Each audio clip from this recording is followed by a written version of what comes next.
جی السلام علیکم ورحمۃ اللہ وبرکاتہ نحمدہ ونصلی علی رسولہ الکریم اما بعد فاعوذ باللہ من الشیطان الرجیم بسم اللہ الرحمن الرحیم رب اشرح لی صدری ویسر لی امری واحلل عقدۃ من لسانی یفقہوا قولی واجعل لی وزیرا من اہلی اللہم فقہنا فی الدین ربنا زدنا علما اللہم انا نسألک علما نافعا رزقا طیبا وعملا متقبلا ربی یسر ولا تعسر وتمم بالخیر آمین ثم آمین۔ پیارے اہل القرآن، جیسا آمین۔ کہ آپ کو پتہ ہے کہ ہم لوگ پڑھ رہے تھے محرم رشتوں کے بارے میں، حرمت والے جتنے رشتے ہیں ان کے بارے میں پڑھ رہے تھے، اور پارہ نمبر 5 کا جو آغاز ہی ہو رہا ہے اس میں بھی خواتین جو ہیں ان کے حقوق کے بارے میں بات کی جا رہی ہے اور ان کے ساتھ کیسا سلوک کیا جائے۔ تو چلیے پھر بڑھتے ہیں اپنے پارے کی طرف۔ اللہ تعالیٰ فرماتے ہیں والمحصنات من النساء الا ما ملکت ایمانکم۔ اچھا، اس آیت میں اللہ تعالیٰ فرما رہے ہیں کہ تمام شوہر والی عورتیں بھی حرام ہیں مگر وہ کنیزیں جو تمہارے قبضے میں آ جائے تمہارے لیے، یہی اللہ کا قانون ہے۔ ان کے سوا جتنی بھی عورتیں ہیں انہیں اپنے مال کے ذریعے حاصل کرنا تمہارے لیے جائز قرار دیا گیا ہے، بشرطے کہ اس سے تمہارے یعنی تمہارا مقصد جو ہے وہ نکاح میں انہیں لانا ہو، محض شہوت رانی نہ ہو، یعنی یہ نہیں ہو کہ جنسی خواہش ہے اور اس کے لیے تم ان کو حاصل کر رہے ہو۔ اور پھر اس کے بعد اللہ تعالیٰ فرماتے ہیں کہ پھر ان میں سے جن سے تم نکاح کا لطف اٹھاؤ انہیں ان کے مقررہ حق مہر ادا کر دو۔ ہاں، اگر مہر مقرر ہو جانے کے بعد زوجین میں باہمی رضامندی سے کچھ سمجھوتا ہو جائے تو پھر تم پر کوئی گناہ نہیں۔ اللہ تعالیٰ یقیناً جاننے والا اور حکمت والا ہے۔ اچھا، اس آیت میں ذرا دیکھیے کہ پہلی بات تو یہ ہے کہ جو شادی شدہ عورت ہے وہ دوسرے مرد کے لیے حرام ہے۔ حرمت کے جتنے رشتے ہم نے پڑھے تھے وہ اس میں سے کچھ عقدی ہیں اور کچھ رضائی ہیں، اس طرح سے یعنی سب کے سب جو حرمت والے رشتے آپ اور میں بڑے بخوبی جانتے ہیں، لیکن ایک خاص بات اللہ تعالیٰ نے یہاں پر کہی ہے کہ تمام شوہر والی عورتیں یعنی جو شادی شدہ عورت ہے وہ بھی دوسرے مرد کے لیے حرام ہے۔ یعنی ایسا نہیں ہے کہ اس کو ایک شادی شدہ عورت جو ہے اس کو ڈسٹرب کیا جائے یا اس کے گھر کو ڈسٹرب کیا جائے یا اس کو کسی طرح سے بھی حاصل کرنے کی کوشش کی جائے، تو یہ سارے معاملات جو ہے نا یہ حرام ہے۔ اور کنیزوں کے بارے میں بات کی گئی ہے یہاں پر کہ جو بھی یعنی شروع میں اسلام میں غزوات ہوتی تھی تو اس میں یعنی لونڈیاں اور قیدی بہت سارے جو ہے وہ مسلمانوں کے ہاتھ آتے تھے۔ اب تو خیر ایسا سسٹم نہیں ہے کوئی بھی، تو ان کو جو ہے اللہ تعالیٰ کہتے تھے کہ اپنے نکاح میں لیا جا سکتا ہے، ٹھیک ہے۔ اور مال کے ذریعے حاصل کرنا، اس سے مراد یہ نہیں ہے کہ ہر عورت جو ہے اس کو آپ مال خرچ کرو، خریدو تو آپ اس کو یعنی لے سکتے ہو۔ عورت کوئی خریدنے کی چیز نہیں ہے۔ ہاں، اگر کوئی لونڈی اور غلام جس کا تصور یعنی کہ پچھلے زمانے میں تھا جب 1400 سال پہلے اسلام آیا، تو اس کو مال کے ذریعے حاصل کرنا جو ہے وہ یعنی جائز تھا کہ آپ اس کو مال خرچ کریں اور آپ وہ خرید سکتے ہیں، خرید و فروخت صرف لونڈیوں کی وجہ سے ان کے لیے یہ جائز ہے، آزاد عورت کو قطعاً نہیں، ٹھیک ہے۔ اب نکاح جو ہے وہ اللہ تعالیٰ نے جو ہے آپ کو پتہ ہے کہ اس کی شرائط بیان کی ہیں، پہلے بھی آپ نے اس کو پڑھا ہے بڑے اچھے انداز سے، لیکن یہاں پر بھی دوبارہ سے اللہ تعالیٰ نے نکاح کی شرائط جو ہے نا ان کو بیان کیا ہے۔ یعنی نکاح مستقل ہو، یہ نہیں ہو کہ کوئی عورت پسند آ گئی ہے چند دن کے لیے اس کو اپنے پاس رکھنے کے لیے نکاح کیا جائے، اور آپ صلی اللہ علیہ وسلم نے اپنی زندگی میں نکاح متع جو ہے اس کو حرام قرار دے دیا تھا۔ اب نکاح کی دوسری شرط جو ہے وہ یہ ہے کہ حق مہر مقرر کیا جائے اور اس کی ادائیگی کی جائے۔ اب اس میں بیوی کی مرضی بھی شامل ہے کہ اگر وہ چاہے تو حق مہر کا کچھ حصہ چھوڑ دے یا سارا کا سارا حق مہر جو ہے وہ اپنے شوہر کو معاف کر دے۔ دوسری طرف شوہر جو ہے وہ مقررہ حق مہر سے زیادہ بھی دے سکتا ہے، یہ نہیں کہ اگر اس نے 10,000 حق مہر باندھا ہے تو وہ 10 ہی دے گا، لیکن اگر اس کا دل چاہے یا اس کے پاس کیپیسٹی ہے تو وہ حق مہر بڑھا کے بھی دے سکتا ہے. دونوں صورتیں جائز ہے. اب علل اعلان جو ہے وہ نکاح کرنا چاہیے. ٹھیک ہے، اس میں یہ بھی بات بیان کر دی گئی ہے کہ نکاح کا اعلان ہونا بہت ضروری ہے، اور سنت میں واضح طور پر جو ہے وہ بتایا گیا ہے کہ کم از کم نکاح کے 2 گواہ بھی موجود ہونے چاہیے، اور نکاح جو ہے نا وہ ضروری ہے کہ نکاح جو ہے اس کا اعلان کیا جائے. اور آپ صلی اللہ علیہ وسلم نے یعنی ولیمے کی دعوت دے کر بھی اس چیز کا اعلان کیا کہ بھی نکاح ہو گیا، شادی ہو گئی ہے، اور اجازت دی گئی ہے کہ علل اعلان کھلا گواہوں کی موجودگی میں نکاح جو ہے اس کو کیا جائے. یہ ان آیات سے ہمیں سبق ملتا ہے. آگے چلتے ہیں. آگے اگلی آیت میں اللہ تعالیٰ فرما رہے ہیں وَمَن لَّمْ يَسْتَطِعْ مِنكُمْ طَوْلًا أَن يَنكِحَ الْمُحْصِنَاتِ الْمُؤْمِنَاتِ فَمِمَّا مَلَكَتْ أَيْمَانُكُمْ. اچھا، اس آیت میں اللہ تعالیٰ فرما رہے ہیں اور جو شخص کسی آزاد عورت کو نکاح میں لانے کا یعنی طاقت نہ رکھتا ہو، وہ کسی مومنہ کنیز سے نکاح کر لے جو تمہارے قبضے میں ہے، اور اللہ تعالیٰ تمہارے ایمان کا حال خوب جانتا ہے. یہاں پر دیکھیں جو بات کی گئی ہے نا کہ اگر کسی شخص کو یعنی یہ نہیں ہے کہ وہ کسی آزاد، جیسے آج کے دور میں آپ اور میں جو ہے ہم لوگ آزاد عورتیں ہیں، آزاد خواتین ہیں، اور 1400 سال پہلے لونڈیوں کا تصور بھی تھا. وہاں پر یعنی ملک یمین بھی پائی جاتی تھی، ان سے بھی نکاح کیا جاتا تھا، لیکن کچھ فرق تھا. ٹھیک ہے، فرق یہ تھا کہ آزاد جو عورت ہے اس کی نسبت جو ملک یمین ہے، اس کا حق مہر بھی جو ہے وہ آزاد عورت کا زیادہ ہوتا ہے، اور نان نفقہ بھی زیادہ ہوتا ہے. اور اللہ تعالیٰ نے یہ اجازت دی مردوں کو کہ اگر وہ ایک آزاد عورت سے نکاح کے اخراجات برداشت کر سکتے ہیں تو وہ آزاد عورت سے نکاح کریں، لیکن اگر ان کے پاس اتنی کیپیسٹی نہیں کہ وہ آزاد عورتوں کے، آزاد خواتین کے حقوق دے سکیں، تو ان کے لیے بہتر ہے کہ وہ کسی ملک یمین کو اپنے نکاح میں لے آئیں. ٹھیک ہے، یہ بات زیادہ ضروری ہے. لیکن یہاں پر یہ یاد رکھیں کہ آزاد عورت سے نکاح جو ہے نا بہتر ہے، اس لیے کہ اس سے جو بھی اولاد پیدا ہوگی نا اس کے ماتھے پر غلامی کا داغ نہیں ہوگا. اور مجبوری کی صورت میں اللہ تعالیٰ نے نکاح کی اجازت دی ہے کہ وجہ یہ ہے کہ وہ بھی تو خواتین ہیں، اور شادی کا مین مقصد جو ہوتا ہے وہ آپ اور میں جانتے ہیں کہ انسانی نسل جو ہے اس کو بڑھایا جائے. ٹھیک ہے، تو اس لیے اللہ تعالیٰ نے یہ یہاں پر حکم دے دیا کہ آپ کے پاس اگر ہمت ہے تو پھر آپ آزاد عورت سے نکاح کریں، اور اگر آپ کے پاس ہمت نہیں ہے تو پھر آپ کسی مسلمان ملک یمین جو ہے اس سے نکاح کر سکتے ہیں. اب اللہ تعالیٰ اس کے بارے میں بھی یہی آگے بیان کر رہے ہیں کہ بھی کوئی عورت آزاد ہو یا کنیز، سب ایک ہی جنس ہے یعنی عورتیں ہیں، لہٰذا ان کے مالکوں کی اجازت سے تم ان سے نکاح کر سکتے ہو، اور دستور کے مطابق انہیں ان کے حق مہر ادا کرو تاکہ وہ حصار نکاح میں آ جائیں، نہ وہ شہوت رانی کرتی پھریں اور نہ ہی خفیہ یارانے گانڈے. پھر نکاح میں آ جانے کے بعد اگر بدکاری کی مرتکب ہوں تو ان کی سزا آزاد عورتوں کی سزا سے عادی ہے، اور یہ سہولت تم میں سے اس شخص کے لیے جو زنا کے گناہ میں پڑ جانے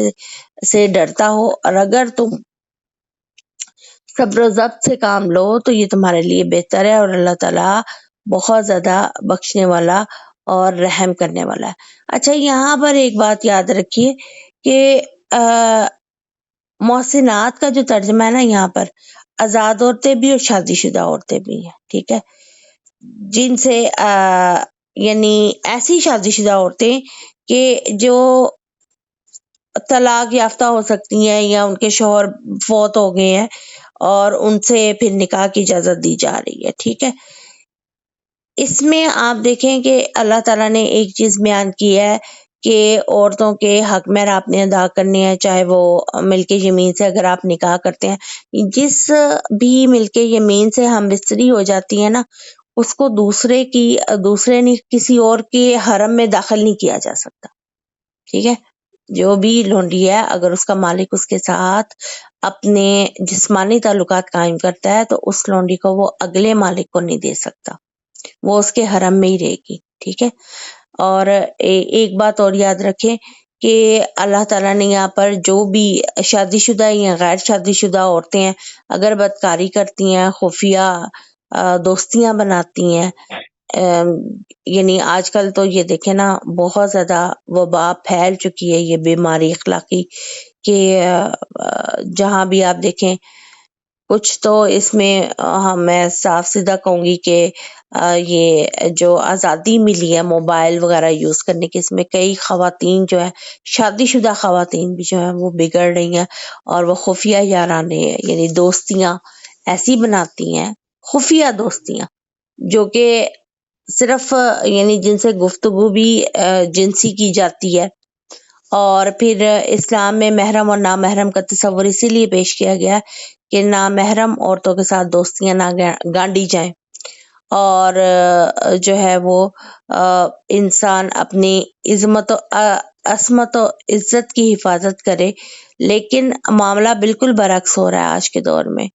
تو ایسی جو خواتین ہیں ان کے لیے بھی اللہ تعالیٰ نے سزائیں جو مقرر کی ہیں، اس میں سورہ نور میں بھی آپ کو پتہ ہے کہ جو زنا کرتی ہیں خفیہ دوستیاں اصل میں انسان کو زنا کے قریب لے کے جاتی ہیں، جو ایک حد مقرر اللہ تعالیٰ نے کی ہے، اگر اس کو تھوڑا سا بھی کراس کریں گے تو اس کے سائیڈ افیکٹ تو آئیں گے نا، تو پھر اس کے لیے اللہ تعالیٰ نے سزا وہی مقرر کی ہے۔ دیکھیں جو غیر شادی شدہ ان کے لیے 100 کوڑے ہیں جو سورہ نور میں بیان ہوئے ہیں، اور احادیث میں رجم کی سزا ملتی ہے ان شادی شدہ جوڑوں کو جو زنا کرتے ہیں، ٹھیک ہے۔ اب نصف جو لونڈی ہے اس کے حقوق بھی کیونکہ کم دیے گئے ہیں آزاد عورت سے، تو اس کی سزا بھی کم رکھی گئی ہے، ٹھیک ہے۔ تو یہاں پر یاد رکھیں کہ اس کی سزا جو ہے وہ آدھی ہوگی، اس کو 100 کی جگہ 50 کوڑے پڑیں گے، اور نصف جو رجم کی سزا ہے نا وہ تو نہیں ہو سکتی نا اس طرح سے کہ اس کو آدھا کیا جائے۔ رجم تو پھر یہی ہے کہ پتھر مار مار کے جو ہے اس کو اس حد تک پہنچا دیا جائے کہ موت آ جائے۔ اس میں ایک کریٹیکل پوائنٹ یہ ہے کہ اللہ تعالیٰ نے یعنی اللہ تعالیٰ کا مین مقصد یہ ہے کہ زنا سے دور رہا جائے، اور اس میں خواتین بھی زنا سے حفاظت کا ذریعہ بن جاتا ہے نا۔ تو اللہ تعالیٰ نے جو یہاں پر بیان کیا ہے کہ منکوحہ جو لونڈی کی زنا کی سزا ہے وہ بھی یہی ہے کہ اس کو بھی حدیث میں کہا گیا کہ رجم کیا جائے، کیونکہ جب نکاح کر لیا جاتا ہے نا تو پھر وہ باقاعدہ ایک بیوی جو ہوتی ہے وہ بن جاتی ہے، اور وہ اگر بغیر بیوی یعنی بغیر نکاح کے اس سے بچے لیے جائیں مل کے یمین سے، یہاں یاد رکھیں کہ یہ قانون آج کے دور میں نہیں لاگو ہوتا، یہ اب ختم ہو چکا ہے سلسلہ، کیونکہ ہر عورت ہی آزاد ہے، گھروں میں آنے والی کام کرنے والیاں بھی اس کیٹیگری میں نہیں آتی، ٹھیک ہے۔ تو اس میں جو ہے کہ یہ بیان کیا گیا کہ جو عورت ہے جو خاتون ہے جب وہ اگر مل کے یمین ہے اس سے نکاح کیا جائے گا تو پھر وہ باقاعدہ ایک بیوی کی حیثیت اختیار کر لیتی ہے، یہ بھی یاد رکھیں۔ لیکن اگر بغیر نکاح کے اس سے بچے لیے جا رہے ہیں تو اس صورت میں وہ عورت جو ہے وہ مل کے یمین جو ہے وہ جائیداد کی بھی حصے دار نہیں ہوگی، لیکن اس سے جو اس کے بطن سے جو بچے لیے گئے ہیں نا وہ جائیداد کے وارث ہوں گے، اسی لیے اس کے لیے سزا بھی جو ہے وہ بتائی گئی ہے کہ آدھی قرار دی گئی ہے، اور لیکن جو شادی شدہ ہوگی اس کے لیے پوری سزا ہوگی۔ پھر آگے چلتے ہیں، آگے اللہ تعالیٰ فرما رہے ہیں یرید اللہ لیبین لکم ویہدیکم سنن الذین من قبلکم ویتوب علیکم واللہ علیم حکیم۔ اب ان آیات میں جو اگلی 2-3 آیات ان میں اللہ تعالیٰ بیان کریں کہ اللہ یہ چاہتا ہے کہ سب کچھ واضح طور پر تمہیں بتا دے اور ان لوگوں کے طریقوں پر تمہیں چلائے جو تم سے پہلے گزر چکے ہیں، اور تم پر نظر رحمت سے اللہ متوجہ ہو، اور اللہ سب کچھ جاننے والا اور حکمت والا ہے۔ اللہ تو یہ چاہتا ہے کہ تم پر نظر رحمت سے متوجہ ہو، مگر جو لوگ اپنی خواہشات کے پیچھے پڑے ہوئے ہیں وہ یہ چاہتے ہیں کہ تم راہ راست سے ہٹ کر دور تک چلے جاؤ۔ اچھا، یہاں پر اب ایک پوائنٹ نکلتا ہے کہ پہلی شریعتوں کی اتباع کیسے کی جائے۔ جیسے دیکھیں کئی معاشرتی احکامات جو ہیں وہ ریوائز ہوئے ہیں قرآن میں پہلی شریعتوں کے، جیسے یتیموں کے حقوق کی نگہداشت ہے، عورتوں سے جو مختلف قسم کی بے انصافیاں کی جاتی تھیں ان کے بارے میں وضاحت سے بیان ہے، میراث کے احکامات ہیں، نکاح وغیرہ ہیں، یہ سارے احکامات جو ہے، نماز ہے، زکوٰۃ ہے، یہ پچھلی شریعتوں سے ملتے جلتے احکامات ہی ہیں جو پہلے انبیاء کو بھی وحی کیے گئے ہیں۔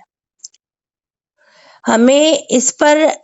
اطلاع نہیں دی جا رہی کہ یہ طریقے پچھلی انبیاء کے تھے، بلکہ ہمیں تاکید کی جا رہی ہے کہ شریعت محمدیہ کے مطابق ان احکامات کی پیروی کی جائے۔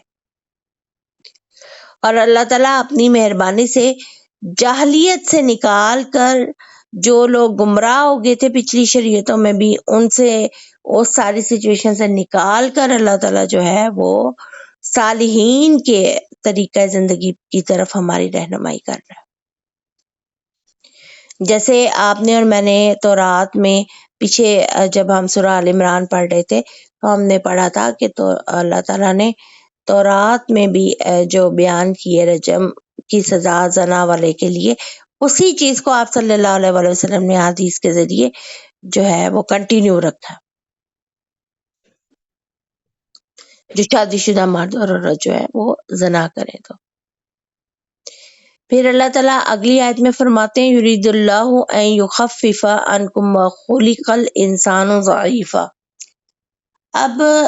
یہاں پر اللہ تعالیٰ جو فرما رہے ہیں نا، وہ یہ کہہ رہے ہیں کہ اللہ چاہتا ہے کہ تم سے رسم و رواج کی پابندیوں کو ہلکا کر دے، کیونکہ انسان کمزور پیدا کیا گیا ہے۔ اب جب اللہ تعالیٰ نے معاشرتی اصلاحات قرآن میں بیان کی ہیں، احادیث نے ان کی وضاحت کی ہے، آپ صلی اللہ علیہ وسلم نے ان کاموں کو کر کے دکھا دیا ہے، تو جو لوگ خواہشات نفس کی پیروی کرنے والے تھے وہ شور مچاتے تھے کہ یہ تو ہمارے آباء و اجداد کی رسم و رواج ہیں، ہمیں ان سے محبت ہے، اور اللہ تعالیٰ کیوں ہماری یہ رسوم جو ہے اس کو ختم کر رہا ہے۔ اور بڑا ناگوار انہیں گزرتا تھا، جیسے میراث میں بھی آپ کو پتہ ہے عورتوں کو حقوق دیے گئے، یتیم بچوں کے حقوق کی اتنی زیادہ تاکید کی گئی ہے، اور پھر یعنی عدت کے بھی احکامات آئے ہیں، اور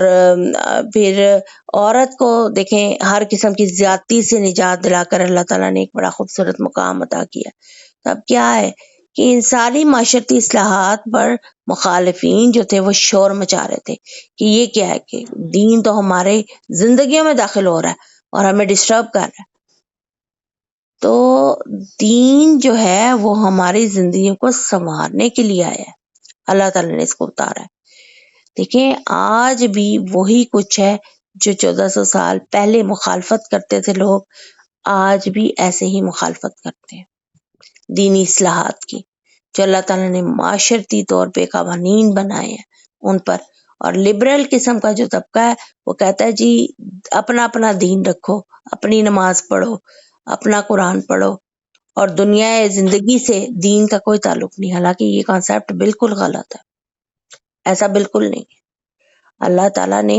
ہمیں جو دین اسلام دیا ہے وہ ہماری معاشرتی معاشی ہر طرح کی زندگی، دینی زندگی کو سنوارنے کے لیے قوانین دی، اور ہمیں اس کے مطابق چلنا چاہتا ہے، اور چلنے کی تاکید بھی اللہ تعالیٰ کہتے ہیں کہ ہم اس کے مطابق چلیں۔ آپ اور میں کبھی غور کریں تو جب ہم دین اسلام پر چلنے کی کوشش کرتے ہیں تو مخالفت بہت زیادہ ہوتی ہے، لیکن راحت اس سے کہیں بڑھ کر ہوتی ہے۔ جب ہم اللہ کے قوانین پر عمل کرتے ہیں تو زندگیوں میں سکون آ جاتا ہے، بہتری کی صورتحال پیدا ہوتی ہے، اور جو سب سے زیادہ ہمارا آج کل جو ہم اتنے گرے ہوئے ہیں نا، اور اتنے زیادہ ہم پیچھے ہیں تمام اقوام سے، تو اس کی مین ریزن جو ہے، مین وجہ جو ہے وہ یہی ہے کہ ہم نے دین کو اپنی دنیا سے الگ کر دیا۔ حالانکہ یہ قرآن، یہ سنت، یہ حدیث سب ہمیں دنیا میں زندگی گزارنے کے طریقے سکھا رہے تھے. اور آپ صلی اللہ علیہ وسلم نے بھی یہ بات کی تھی کہ میں نے زندگی کے ہر معاملے کے بارے میں رہنمائی جو ہے وہ مسلمانوں کو دے دی. لیکن اس کے باوجود ہم مسلمان خود ہی جو ہیں سب سے بڑی گمراہیوں کا شکار ہو رہے ہیں. اللہ تعالیٰ ہم سب کو معاف کرے اور اللہ تعالیٰ اس قسم کی یعنی نافرمانیوں سے ہم سب کو بچائے. آگے چلتے ہیں. اگلی آیات میں جو ٹاپک ہے وہ بالکل ہی یعنی اللہ تعالیٰ نے چینج کیا اور اس میں بھی معاشی اصلاحات بیان کی جا رہی ہیں. اللہ تعالیٰ فرماتے ہیں یا ایھا الذین آمنوا لا تأکلوا اموالکم بینکم بالباطل.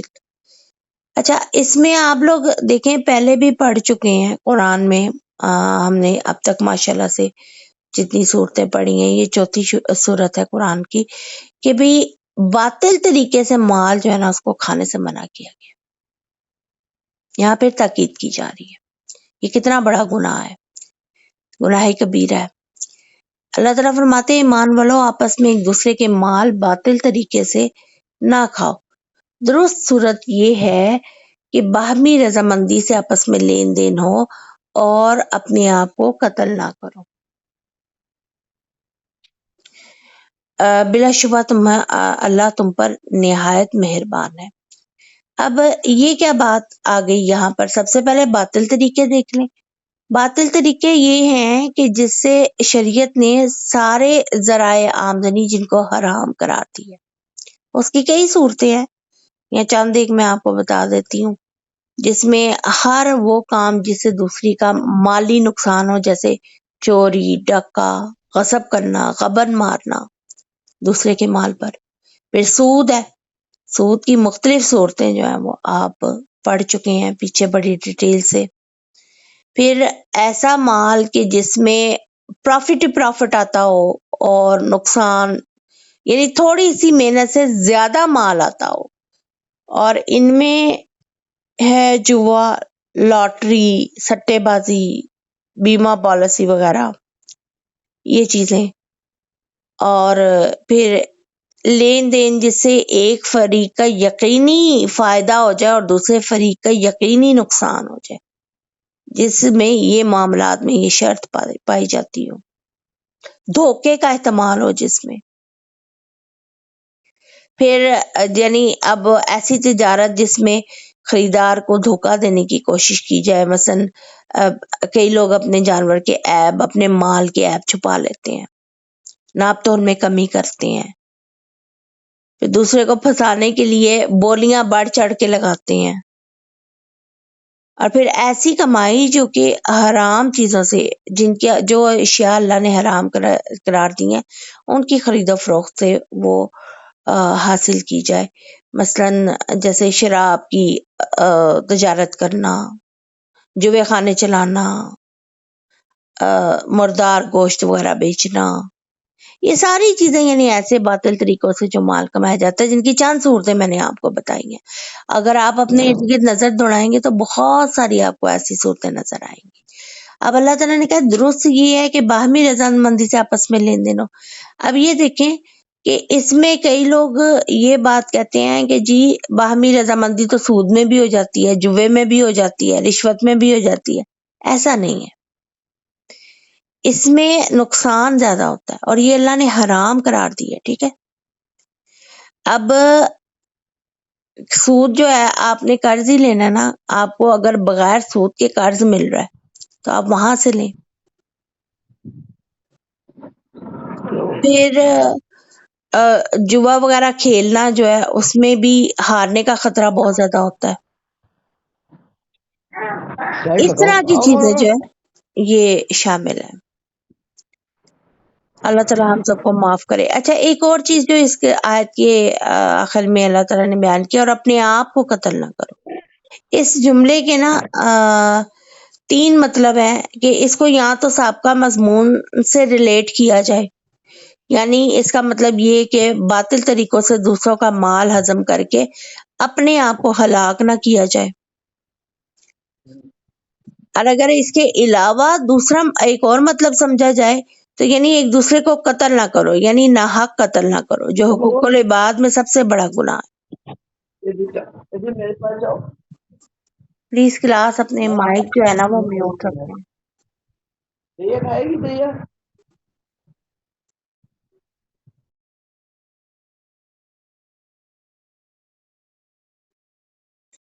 اب اس میں کلیئر ہو گئی آپ کے پاس بات کہ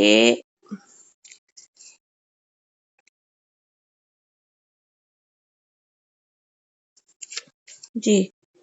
اس میں یعنی ایک بات کلیئر اور ہو گئی کہ ایک دوسرے کو قتل نہیں کرنا، ناحق قتل نہیں کرنا، اور یعنی قتل کسی قسم کا بھی قتل ہو تو اس کو منع فرمایا گیا۔ مقدمہ وغیرہ چلا کے اور اس کی عدالت فیصلہ کرے یہ تو ایک الگ ہی چیز ہے، ٹھیک ہے۔ اور دوسرا مطلب یہ ہے کہ خودکشی نہ کی جائے، تیسرا انفیکٹ اگر دیکھیں تو، کیونکہ انسان کا اپنی جان پر بھی کوئی حق نہیں ہے، خودکشی کرنا گناہ کبیرہ ہے۔ تو اس سلسلے میں ذرا روشنی لیتے ہیں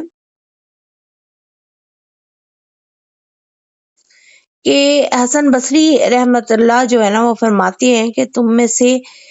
پہلے لوگوں میں کسی کو کوئی ایک پھوڑا وغیرہ نکلا، جسے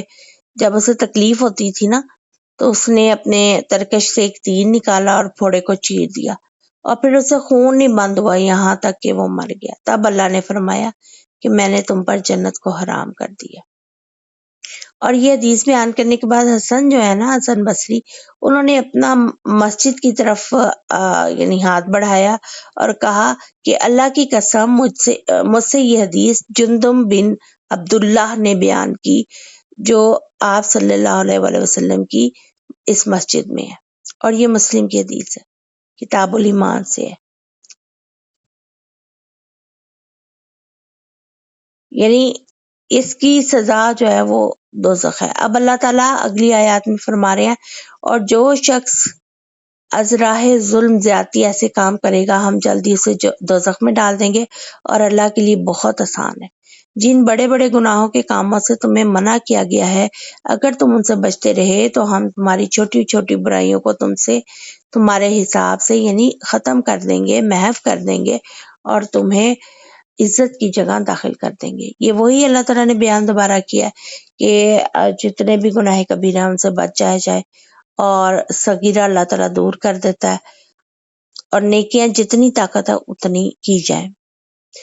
آپ کو پتہ ہے اور مجھے بھی پتہ ہے کہ نیکیاں کیسے اللہ تعالیٰ دیتے ہیں اور چھوٹے چھوٹے گناہ کیسے دور کرتے ہیں، جیسے ایک وضو سے دوسرے وضو تک، ایک جمعہ سے دوسرے جمعہ تک، ایک رمضان سے دوسرے رمضان تک تمام گناہ صغیرہ جو ہیں وہ اللہ تعالیٰ معاف فرما دیتے ہیں، ٹھیک ہے۔ اللہ تعالیٰ فرماتے ہیں کہ اگر اللہ نے تم میں سے کسی ایک کو ایک دوسرے پر کچھ فضیلت دے رکھی ہے تو اس کی حوث نہ کرو، جو کچھ مردوں نے کمایا ان کے مطابق ان کا حصہ ہے، ثواب ہے، اور جو عورتوں نے کمایا اس کے مطابق ان کا بھی ثواب یا حصہ ہے۔ ہاں اللہ تعالیٰ سے اس کے فضل کی دعا مانگتے رہا کرو، یقیناً اللہ ہر چیز کو خوب جاننے والا ہے۔ یعنی اس آیت میں پتہ چلتا ہے کہ اجر و ثواب کے لحاظ سے مرد اور عورتیں دونوں برابر ہیں۔ اگر کوئی عورت نماز پڑھتی ہے اس کو بھی اتنا ثواب ہے، مرد پڑھتا ہے اس کو اتنا ہی ثواب ہے۔ اگر کوئی یعنی رزق حلال کماتا ہے، دونوں کے لیے دروازے کھلے ہیں، دونوں کما سکتے ہیں، اسلام میں دونوں کے لیے جائز ہے، تو وہ بھی اتنا ہی ثواب عورت کو ہے اتنا ہی مرد کو ہے۔ اگر کوئی مرد حج کرتا ہے اتنا ہی ثواب اس کو ہے، اور کوئی عورت اگر حج کرتی ہے تو اس کو بھی اتنا ہی ثواب ہے، ٹھیک ہے۔ اس کے علاوہ جو دوسری نیکیاں جن کے بارے میں درجہ بدرجہ اللہ تعالیٰ نے ایک دوسرے پہ فضیلت دی ہے، تو اس میں کئی چیزیں ایسی ہیں، دیکھ لیں کہ جیسے اگر عورت جو ہے وہ کسی بچے کی پیدائش کرتی ہے، کسی کوئی بچہ پیدا کرتی ہے تو اس کو بہت زیادہ ثواب ملتا ہے، اور مرد جو ہے وہ باجماعت نماز اگر مسجد میں، عورتوں کے لیے بھی جائز ہے کہ وہ پڑھ سکتی ہیں، لیکن عورتوں کے اوپر فرض نہیں کیا گیا کہ وہ ضروراً مسجد میں جائیں، تو پھر یہ دونوں صورتحال میں اللہ تعالیٰ نے ثواب میں جو ہے وہ مرد اور عورت کو کم نہیں رکھا۔ اس کے بعد اللہ تعالیٰ کہتے ہیں جو کچھ ترکہ والدین یا قریبی رشتہ دار چھوڑ جائیں ہم نے اس کے وارث مقرر کر دیے، اور وہ لوگ بھی جن سے تم نے عقد موالات یعنی باندھ رکھے ہیں، لہٰذا انہیں ان کا حصہ ادا کرو۔ اللہ تعالیٰ ہر چیز پر حاضر و ناظر ہے۔ اچھا، یہاں پر جو مواخات ہے نا، آپ کو جو عقد کی بات اللہ تعالیٰ نے کی ہے اس آیت میں، اصل میں جو مسلمانوں کے درمیان مواخات کرائی تھی مدینہ میں آپ صلی اللہ علیہ وسلم نے، مہاجرین کو بنایا تھا دوست انصار کا، تو پھر وہ وارث بھی ہوتے تھے ان کی جائیداد کے، ٹھیک ہے، لیکن جب مسلمانوں کی معیشت سنبھل گئی نا، تو پھر یہ آیت ان کے حق میں اتری ہے انصار کے، تو پھر ترکہ جو ہے وہ وراثت ملنی جو ہے وہ موقوف ہو گئی تھی۔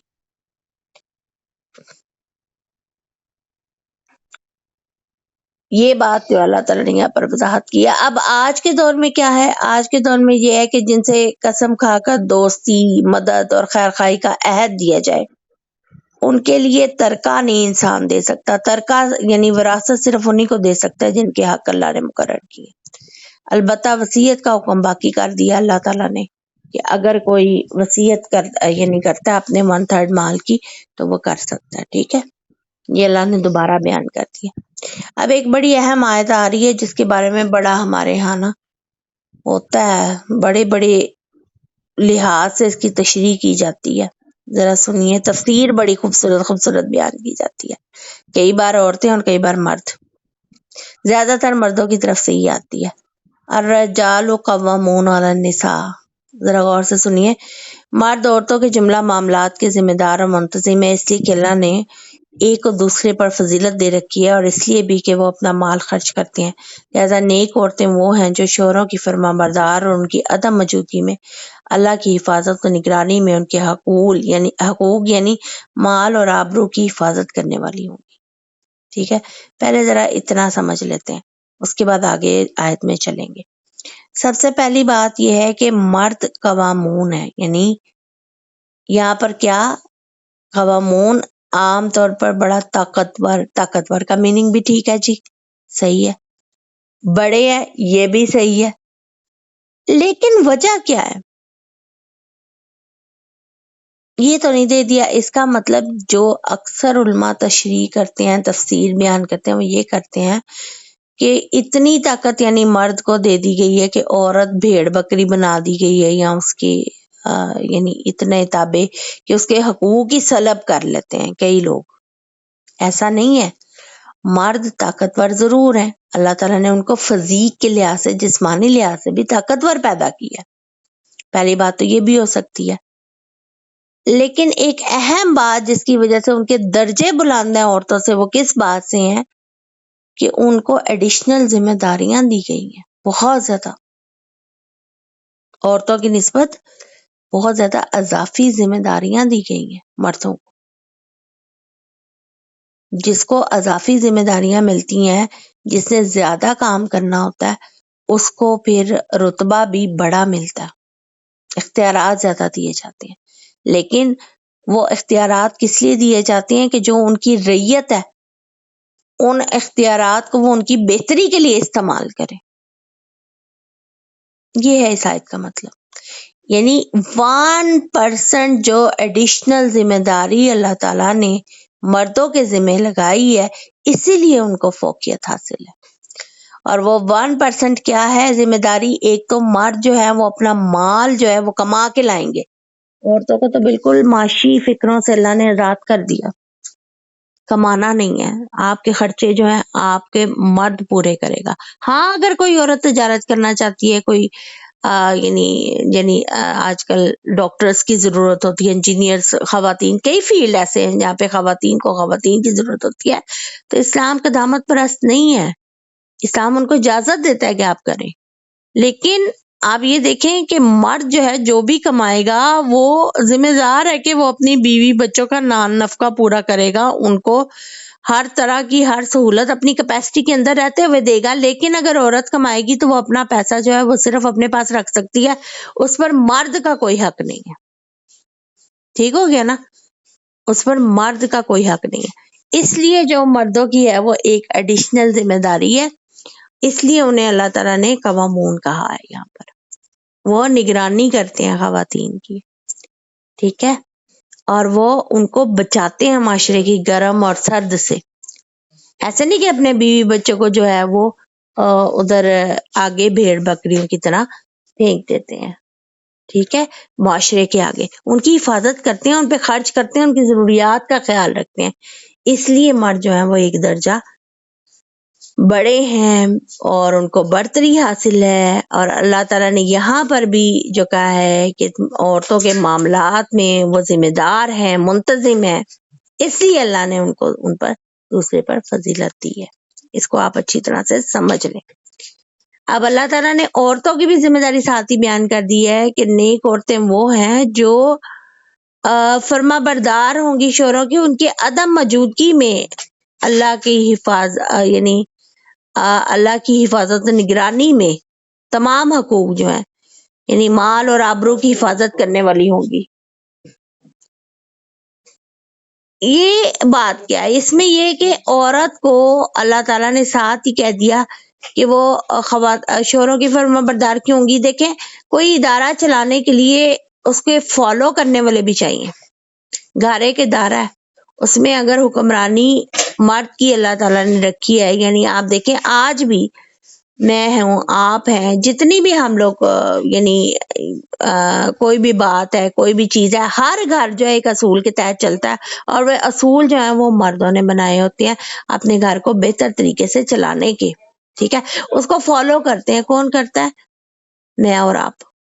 ساری مسلمان خواتین، یہ ان کی فرما برداری ہے شوہروں کی۔ اور پھر ہے کہ ان کی عدم موجودگی میں جو حفاظت کرنا، وہ یہ کہ بستر کی حفاظت کرنا، ان کے مال میں یعنی بیجا ان کا مال نہیں اڑانا، اور صرف ان کے جو مال وہ جس طرح دے کے گئے ہیں کہ بچوں پہ خرچ کرنا ہے، گھر میں خرچ کرنا ہے، تو اس کو وہیں اسی مدات میں خرچ کیا جائے، اور ان کے بستر کی حفاظت کی جائے۔ یعنی کہ گھروں سے تو مرد معاش کے سلسلے میں نکل جاتے ہیں، تو پھر کیا ہے کہ ان کے بستر کی حفاظت کی جائے، یعنی کسی نامحرم کو اور یا کسی ایسے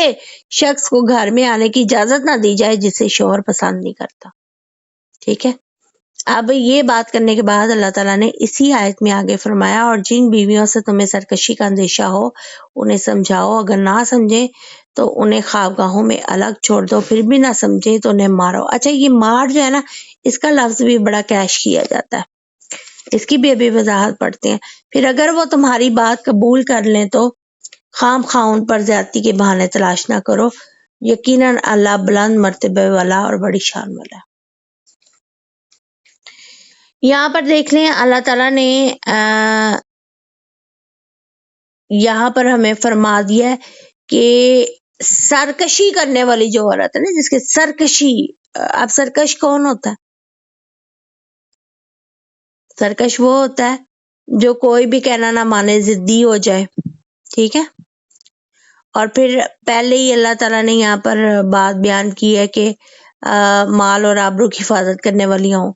کئی اللہ تعالیٰ ہمیں معاف کرے، اللہ تعالیٰ سب کو ہی معاف کرے۔ کئی خواتین ایسی ہوتی ہیں جن کا پہلے ہی پارہ جب سٹارٹ ہوا ہے تو ذکر کیا گیا ہے کہ وہ چھپے دوستیاں بناتی ہیں۔ اس قسم کی سرکشی نشوزہ ہننا کا جو ہے نا، بڑا تفصیل سے جب ترجمہ عربی میں پڑھا گیا نا، تو اس کا مطلب یہ ہے کہ ایسی سرکشی جس میں پامال ہوتے ہوں شوہر کے حقوق، ٹھیک ہے۔ تو ایسی سرکشی اگر کوئی خاتون اختیار کرتی ہے، مثلا یہ کہ شرعی طور پہ اگر کوئی عذر نہیں ہے اور شوہر بیوی کو اپنے بستر پر بلائے وہ نہ آئے، یہ بھی سرکشی ہے، تو صبح تک فرشتے اس پر لعنت کرتے ہیں، یہ بھی حدیث کے الفاظ۔ پھر اگر خاوند اس کا ہے، وہ اس کو منع کر رہا ہے نفلی عبادت، یعنی جس میں بالخصوص روزہ وغیرہ ہے، یہ اگر منع کیا جا رہا ہے تو اس کی اجازت نہیں ہے، اگر تو وہ نہ رکھا جائے، ٹھیک ہے۔ تو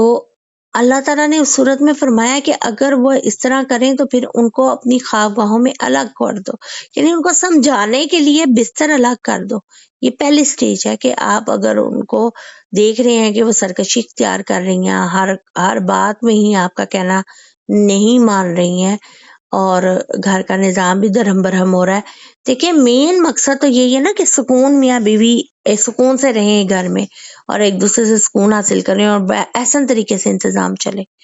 تو اس میں پھر زیادہ خطرہ بھی جو ہے وہ بیویوں کی طرف سے ہی ہوتا ہے،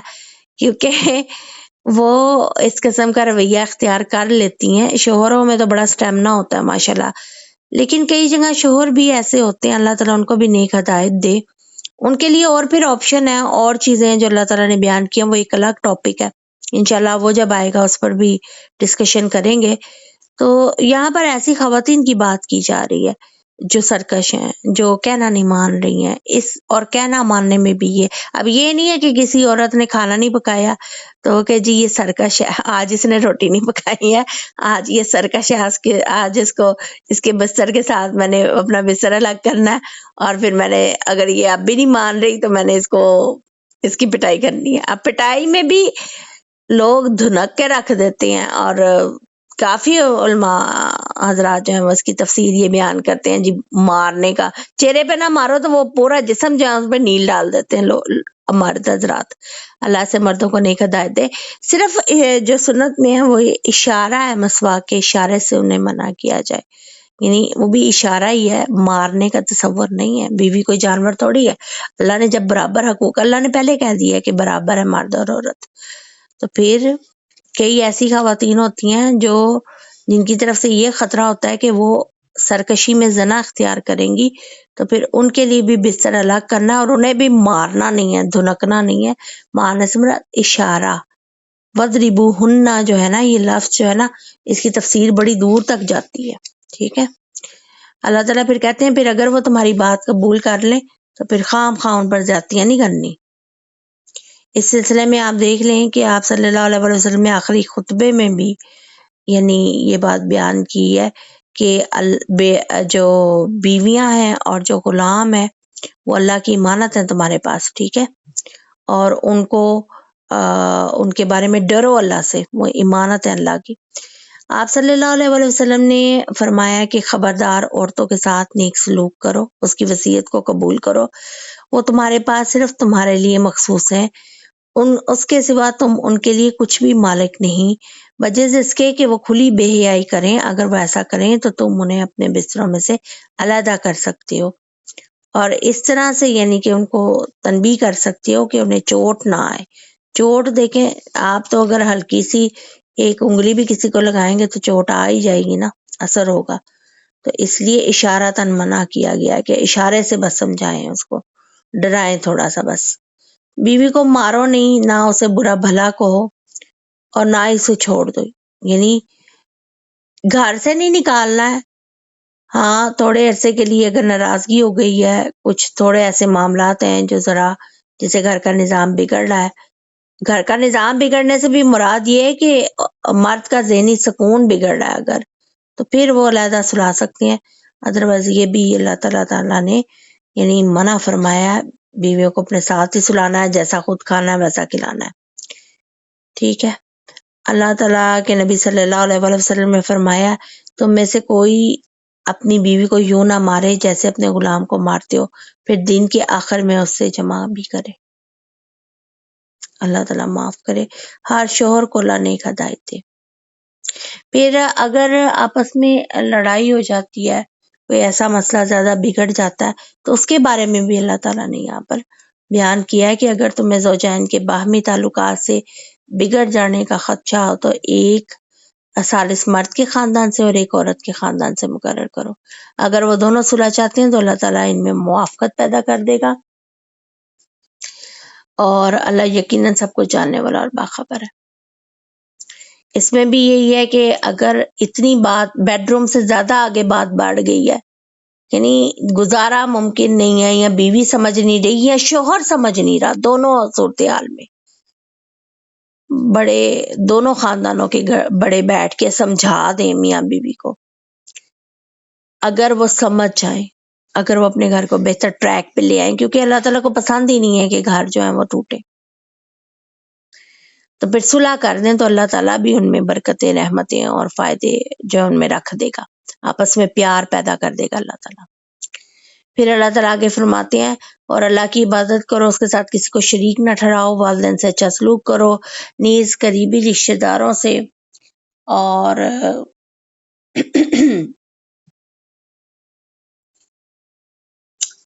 قریبی رشتہ داروں سے اور قریبی یتیموں سے، مسکینوں سے، رشتہ دار ہمسایہ سے، اجنبی ہمسایہ سے، اپنے ہم نشین یعنی اپنے دوستوں سے اور مسافروں سے، ان سب سے اچھا سلوک کرو، اور نیز ان لونڈی غلاموں سے بھی جو تمہارے قبضے میں اللہ یقیناً مغرور اور خود پسند بننے والوں کو پسند نہیں فرماتا، جو لوگ یعنی بخل کرتے ہیں ان معاملات میں اور دوسروں کو بھی بخل کی ہدایت کرتے ہیں۔ اس میں کنجوسی، ہر طرح کی کنجوسی آ گئی ہے۔ تو جو کچھ اللہ نے اپنے فضل سے انہیں دے رکھا ہے اسے چھپاتے ہیں، تو ایسے کفران نعمت کرنے والوں کے لیے ہم نے رسوا کن عذاب تیار کر رکھا ہے۔ اللہ تعالیٰ ہم سب کو معاف فرمائے اور بخل سے بچائے۔ کنجوسی اللہ تعالیٰ کو پسند نہیں، چاہے وہ نیکیوں میں ہو، چاہے وہ مال کے خرچ کرنے میں ہو، یا ایسا انسان اللہ کو پسند نہیں ہے جو اپنی انا میں مست رہے، مغرور رہے، شیخی بکھارتا رہے، اللہ کے احکامات کی پرواہ نہ کرے۔ تو اللہ تعالیٰ ہم سب کو ایسے یعنی ایسے حالات سے بچائے، ایسی شخصیتوں سے بچائے، نہ ہم ایسے بنے اور نہ ہی ایسے ہمارے ساتھ کوئی جڑے ہوئے لوگ ہوں۔ اگر ایسا ہے تو اللہ تعالیٰ ان کو ہدایت فرما دے۔ پھر مسلمانوں میں ایسے بھی کئی لوگ ہیں کہ جو اپنی حیثیت کے مطابق اپنی ذات پر بھی نہیں خرچ کرتے، نہ اپنے اہل و عیال پر، نہ اللہ کی راہ میں اس کے حکم کے مطابق، تو پھر اللہ تعالیٰ کو یہ بھی ناپسند ہے۔ یہ انتہائی درجے کی بخل کے ساتھ ساتھ ہی اللہ کی ناشکری بھی ہے۔ چنانچہ اللہ تعالیٰ کے نبی صلی اللہ علیہ وسلم نے فرمایا کہ اللہ جب کسی بندے کو نعمت کو عطا کرتا ہے نا، تو وہ اس بات کو پسند کرتا ہے کہ اس کی نعمت کا اثر اس کے بندے پر ظاہر ہو، نیز اس کی رہن سہن پر، لباس، خوراک، صدقہ خیرات، ہر چیز سے یہ بات جھلکے کہ یہ اللہ کی نعمتیں اس کو ملی ہوئی ہیں۔ اور اگر ایسا نہ ہو تو پھر اس کو بخل اور ناشکری اور پھر کفر سے اس کو تعبیر کیا گیا، اور اس کے لیے اللہ تعالیٰ نے ذلت کا عذاب رکھا ہے۔ میری کلاس الحمدللہ اللہ کی توفیق سے آج ہم نے جو آیت نمبر ہے آئی تھنک کہ 37 تک جو ہے وہ اپنا سبق کمپلیٹ کیا اللہ کی توفیق سے۔ اگر آج کے پڑھے گئے لیسن میں کوئی کوشچن ہے آپ سے کے ذہن میں تو آپ پوچھ سکتے ہیں۔